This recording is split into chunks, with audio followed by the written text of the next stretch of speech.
আল্লাহ পাকের পেয়ারা বান্দি ও বাবাজিরা ভাইরা গভীরভাবে বুঝবার ব্যাপার।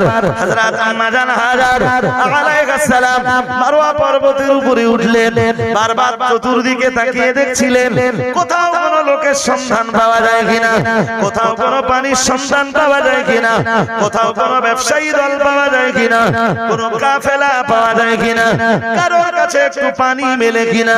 আমার ইসমাইলের জীবন তো বাঁচাতে হবে, পানি না পেলে আমার ইসমাইলের জীবন কেমনে বাঁচবে? ও বাবাজিরা ভাইরা, ভরসা তো শুধু আনাই আল্লাহর উপরে রয়েছে, কিন্তু চেষ্টা তো সবাইকে করতে হবে। শুধু তাওয়াক্কুল করে বসে থাকলে তো চলবে না।